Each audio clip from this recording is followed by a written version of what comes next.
Hey everybody, welcome back to another video where we'll be doing some screenplay writing with ChatGPT. Last video what we did is we made a logline and did a little bit of theory about film. This one's going to be a lot more prompting. We're pretty much going to get right into it. We had the logline last time. You'll see that here again in a sec. And if you haven't watched the last video, feel free to, it might be a good idea to go watch it.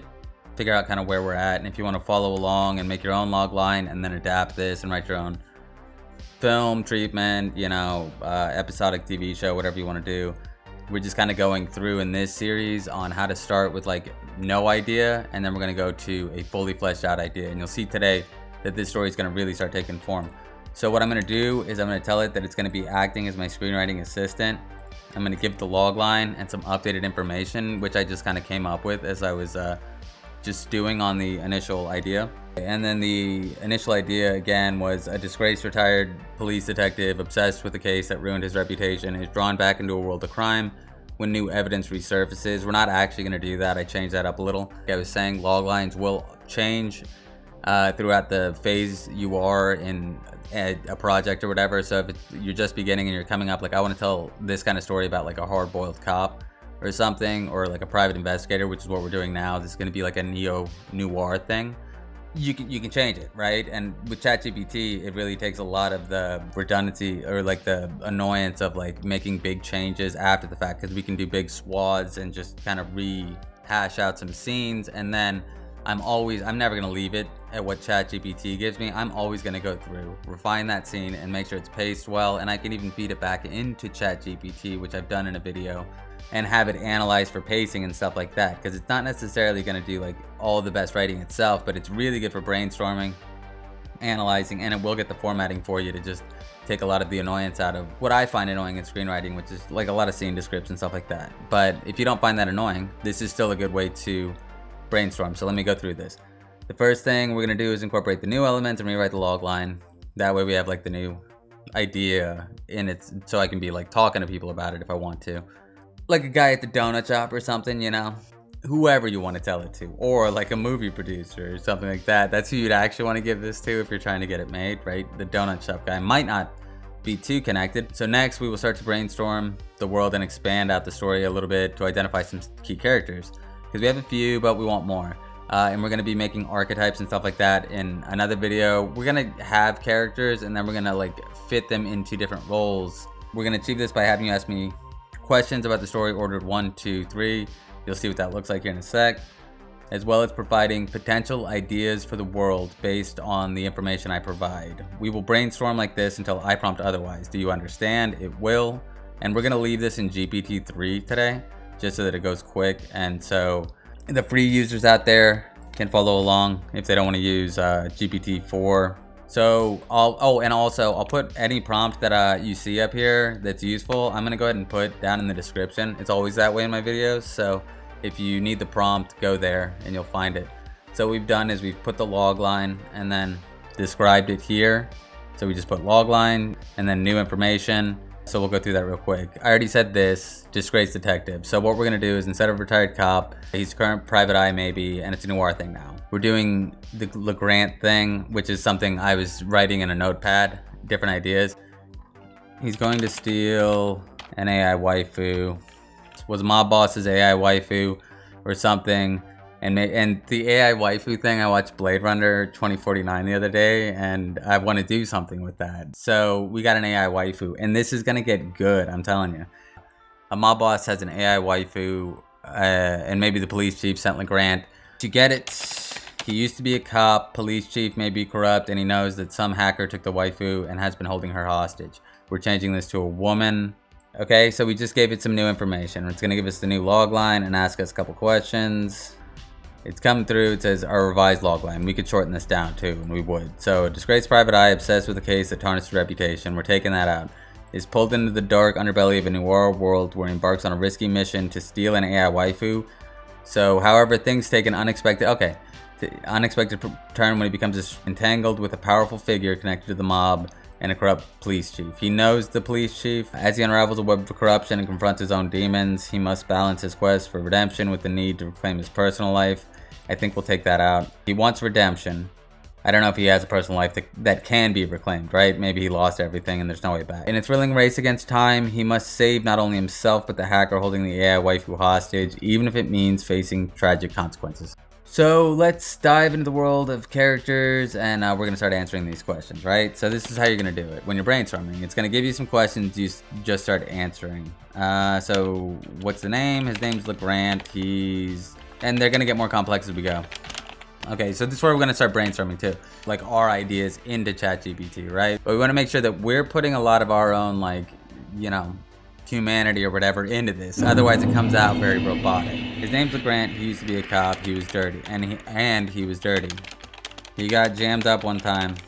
And he went down and saved his partner, his lifelong friend, from getting in trouble. He is now the chief of police. Will sometimes throw Legrant some jobs that are a bit too dirty for the police to handle.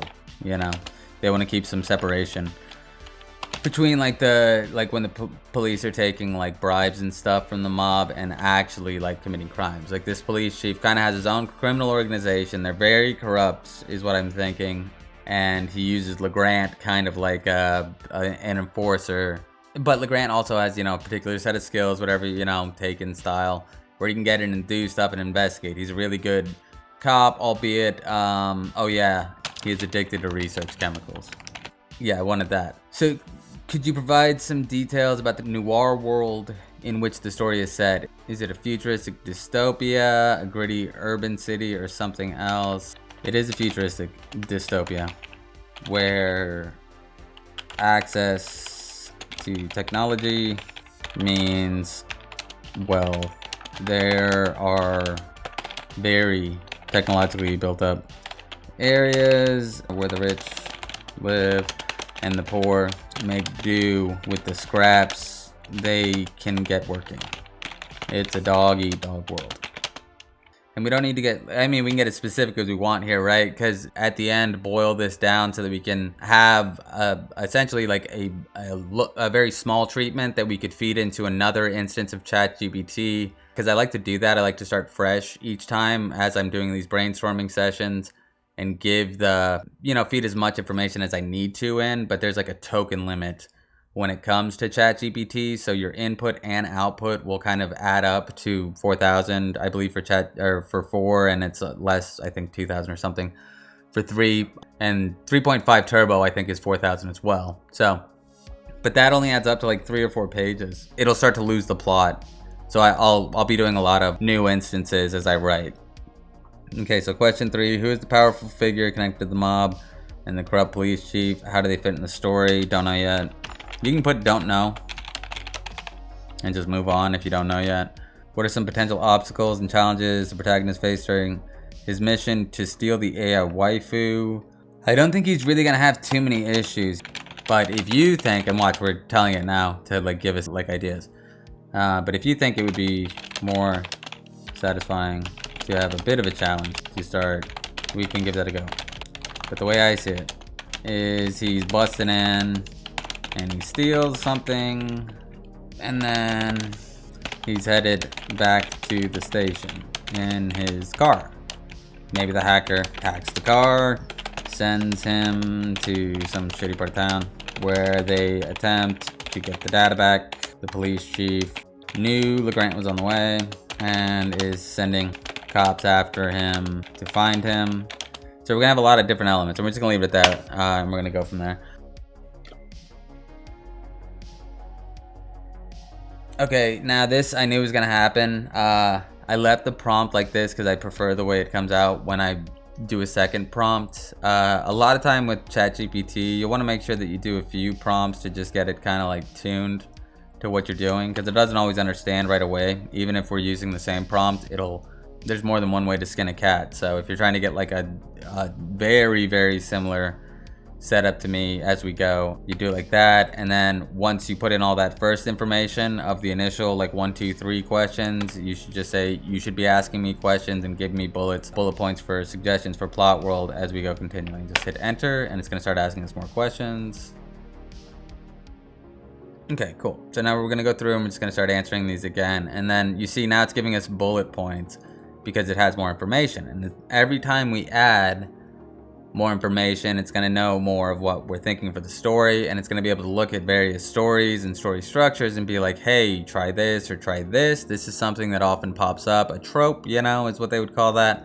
And then if you have a trope, you can always flip that on its head, or you can subvert it, or you can do any number of things to it to make it more compelling. And you can even tell ChatGPT, this is too simplistic, this is too trope filled, let's make this more compelling. We won't get into that right away, but since we're just trying to, this is kind of like for new screenwriters and old screenwriters to learn prompting, but so I'll try and just hit the points that are necessary. The questions it's asking us, what specific challenges or obstacles could Legrant face while trying to retrieve the AI from the heavily guarded location? It could be sophisticated security systems, guards, yada yada yada.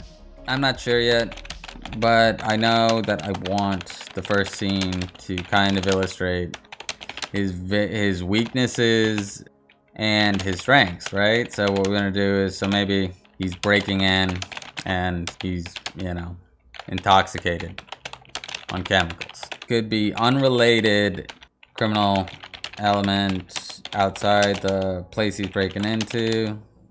Could get into a fight maybe, or some other thing where we're still figuring that out and doing more world stuff. Yeah, because we want to focus on like the world. You know, we got this big world, and I kind of know a few things about it. So how does addiction to research chemicals affect his arc? He's a bit of a sad sack, where he used to be. Top shit, though he went corrupt at the end. Why stay clean in a dirty world? The struggle with addiction could serve as a metaphor for redemption, or not running from your problems, as this is what Legrant is doing with the chemicals. And the chemicals are just a stand-in for your classic drunk noir detective that's, you know, a bit of a trope, right? But we're taking this bad boy into the future. There's AI waifus and stuff like that. He does research chemicals. He's not drinking whiskey, right? Let's see. What are some of the locations in the city that would play significant roles in the story? The Neon District, that sounds cool. The Skyrise Towers, yes. The Underground Resistance Hideout. Yeah, we could add an Underground Resistance. See, that's why I like doing this, because it'll start to give you these ideas, and you're like, oh yeah, I wasn't even thinking, but there would be a resistance. This is a trope. This is a trope of neo-noir. Like, yeah, there's, you know, massive wealth discrepancies. These all sound good. I'm not going to worry too much about that. These sound good. We'll add more too. How does Legrand's relationship with the corrupt police chief evolve throughout the story? For Legrand's relationship, so his relationship with the chief will evolve throughout the story. The chief is definitely using Legrant, you know, for his own ends, and Legrant needs to realize this by the end of the story. Or maybe he already knows that, but simply doesn't care because the money's good and he doesn't get hassled by the cops. Okay, what powerful consequences or sacrifices that occur as Legrant and Echo, I'm guessing that's the hacker, try to retrieve the AI waifu and save Echo's sister. Legrant and tentatively Echo, which is not the hacker's name, we're going to change that by the end of this. We'll have the AI waifu for the entire film. It's kind of missed the point there. The hacker has the waifu at the beginning of the film. Legrant takes it, which sets off this chain of events of all these different parties kind of coming together to, or not even coming together, all coming after Legrant and the hacker because they want this waifu. Because the waifu, it's dumb or whatever, but essentially it's like a mainframe for this criminal, this very powerful criminal element that has come out of left field, and we're gonna get into that later too in the story. So that's one of them. The mob, the police, the resistance is gonna want it because they think it's powerful. Everybody thinks this thing's really useful because she's the confidant to this mob boss. All right, that should be enough. That's a lot of info. Alright, so we're gonna explore Legrand's weaknesses and strength during his first break-in. While intoxicated on chemicals would be an excellent way to highlight the character arc. The unrelated criminal element outside could serve as an opportunity for Legrand to showcase, so his transformation from a once prominent figure to a sad, disillusioned individual provides a compelling character arc. His struggle with addiction can serve as a powerful metaphor for redemption and facing personal demons. The chemicals he relies on could represent a temporary escape from his problems, and as the story progresses, he must confront them head on, which sounds really good to me, especially for like a dumb movie about like an AI waifu. I like that a lot better than what we were dealing with at the start, which was that vague logline. Remember, and we're just a few minutes in. The last video, I think it came out at like 30 something minutes, because I was explaining a lot of stuff. But you can make that logline. You can make a logline up in 5 seconds once you're like thinking of like different structures, and then from there, that's the first 5 seconds of your writing, I say 5, but you can come up with that in like a minute or two, or a few minutes, or maybe a few hours, depending on, you know, if you're inspired at the moment or whatever. But from there, you can really start to break it out, and you'll see at the end, we're going to revise the logline. It's going to be a totally different thing, because I use that as a framework, and then I add all these elements on top, right? It's just like a foundation on a house. You put that down, and now we can start building on top of it. Yeah, it's building blocks. It's structure that we can continue to refine. And especially with ChatGPT, it makes it where we can really just get a lot of extra ideas too. Somebody's sawing outside. I'm going to keep going. But if you hear that, sorry. Okay, we can continue adding more and more locations to the city to enrich the world further. Here are a few additional suggestions. The tech underground, an illicit market, that's cool. The slums, we already kind of have that, but okay. But there'd be more than one slum, right? Struggling to survive amidst crime and corruption. The corporate towers, this is just a repeat. These are repeats. So we would want to brainstorm like locations as we go, but I don't really even need locations ahead of time, though I like to have them just for the world. And a lot of this is just going to be like stuff that like will take place beyond the page or whatever, but it adds that element of depth to the world that you want. There's a lot of stuff that we don't see that's there. Number 4, his relationship. It's not asking us questions right now because we gave it a lot of info. So we're going to prompt it again after this to ask us questions. In fact, I'll just do that right now. You should be asking me questions, give me prompts. And sometimes I will, even if it isn't asking me questions, I still like to read through that. It'll give you ideas, or at least me, it'll give me ideas. And then from here, I'll just kind of like sit and go back and forth with it for a while. How does this break in while intoxicated on chemicals affect the tone and the atmosphere of the scene? Does it create an element of danger, dark humor, or something else? We can go as long or as short as we want on these. Dark humor, danger. It's going to be dark humor. This is about an AI waifu. The chemical intoxication could manifest in distorted perceptions. That would be cool for rely on instincts and training to navigate obstacles. Dark humor, we're going to leave it at that. We'll figure the rest out when we're actually writing the scene. Regarding the mob boss, what are some of the potential names that could convey power and influence in the city? Dominic, the Shadow, Rossi, Vincent the Viper, Moretti, Isabella the Enigma, Lombardi, unknown at present. We'll figure that out when we're figuring out characters in the next video. We're going to give everybody names and stuff like that and give them motivations. We've already kind of done that. At the end, I'll show you a prompt as well that can have it give us like all the information basically that we gave it, that we can feed, like I said, into another instance as we start to add characters. How does Legrant's possession of the AI waifu impact his dynamic with Echo? Do they form a reluctant partnership, or is there initial mistrust between them? So I'm going to sum this one up real quick. So there's a lot of mistrust to start. Legrant is going to be annoyed that she upset his drop off. She's a bit of a troublemaker for him, and so at first she'll get the upper hand, but he's gonna eventually take her down, and then he's gonna be ready to turn her into the cops, which is essentially a death sentence for her. But he's kind of too numb to the world to realize this. She reminds him of that hey, if you just hand me over to these guys, I'm just gonna end up dead. They're corrupt. Legrant kind of turns like a blind eye to that kind of corruption, even though he's a part of it, because he just like he's kind of a lost soul in that sense at the start. So he'll have the mindset as well of, look, lady, you were after the money, so am I. Can you blame me for taking a paycheck over you?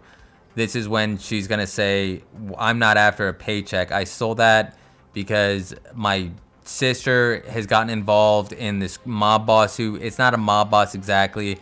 It's this very powerful criminal element that has come out of nowhere and is going to be a confusing thing for certain people in the city, but they get a lot done and they're everywhere. within like the span of a year. So they're kind of upsetting the natural order, and that's going to be something that's going on. But she's saying that she worked for this guy to start, and she wanted to make sure her sister didn't get involved in any of this, but she ended up in one of his pleasure dens. And so as a result, she has hacked this waifu, which is essentially a repository for all of this crime boss's like thoughts, his criminal dealings. It helps him with all that because it's a very powerful AI. And so she needs that to get the location of it. Once she gets that location, she doesn't care what Legrant does with it. He can take it and take it back to the police, whatever he wants to do. It's going to take some convincing, and we'll make a satisfying way to do that, but that's essentially what's going to happen for this part. That was 3. Okay, how does the city's division, this is going to be the last one we do, then I'll show you how to get like the information out of ChatGPT that we can feed into another instance, because this is all, you see we're starting to get lots and lots of pages here. This is probably like 5 or 6 pages, so we're already beyond the token limit, and it's still fine.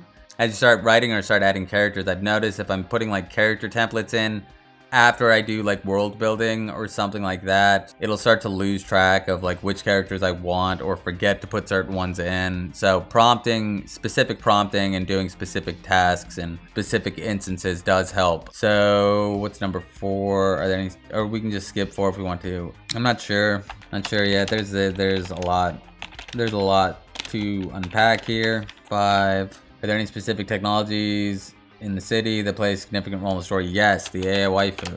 And just AI companions, I guess. In general, I think the waifu could be a real AGI or something. Maybe they all are.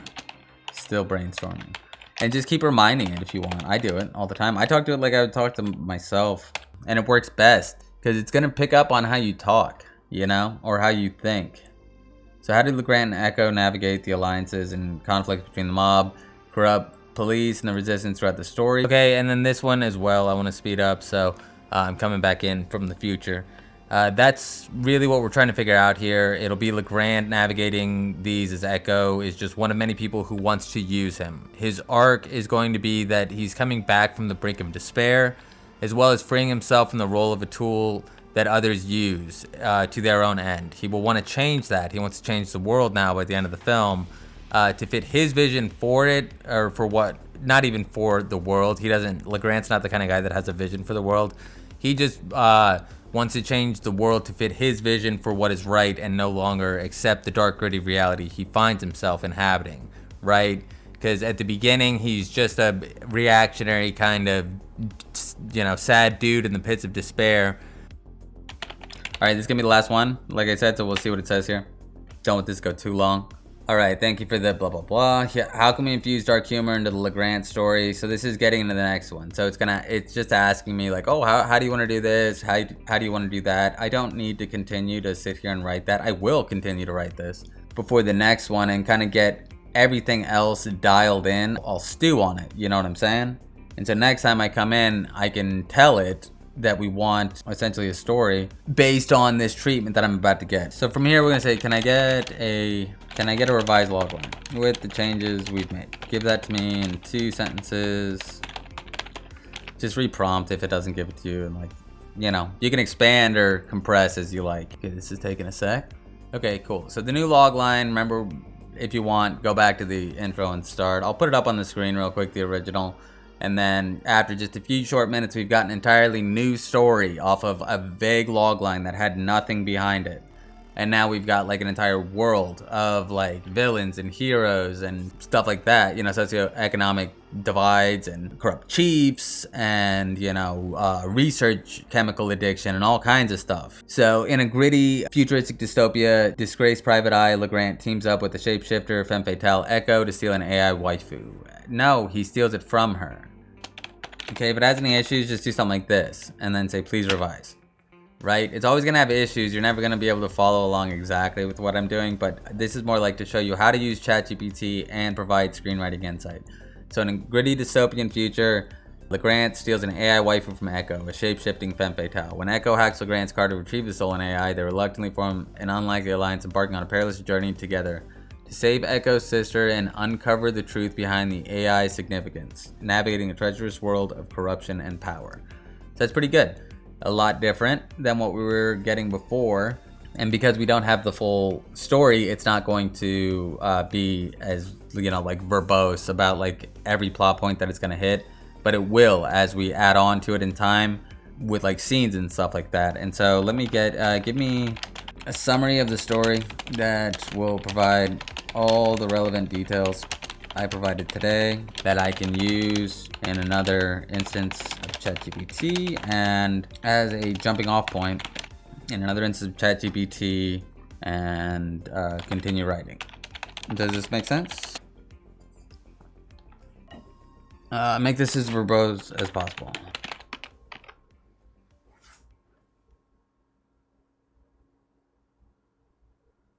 Okay, cool. So now you can see we've got like a few paragraphs that we're going to be able to jump off from. I can take this, I can just feed this into another, I'm going to save this in a notepad or wherever you want to save it. And then next time I decide to write this, it's all summarized and I can read through it and I can make changes too. From here, because I don't want it to just be like completely AI written and I want to make sure that we hit like certain plot points, get onto the correct beat sheet kind of thing. That it's painting by numbers or whatever, but it's still, for learning, this is going to be useful to kind of follow this structure before you start breaking out and doing your own thing.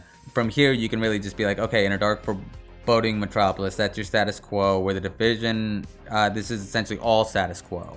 Well, I don't want to read through this, but you could sit here and break this down into your beat sheet and then start writing scenes from there, right? Because I have that's the first video on this channel. It's called how to write compelling screenplays with ChatGPT. That will kind of show you how to use character templates and a beat sheet that you've created that video shows you how to create, that you can then start to write scenes and put into an actual screenplay and get actual screenplay format from. I'll probably wrap it there for today, and then we'll get templates going in the next video in the next like 2 or 3 days probably.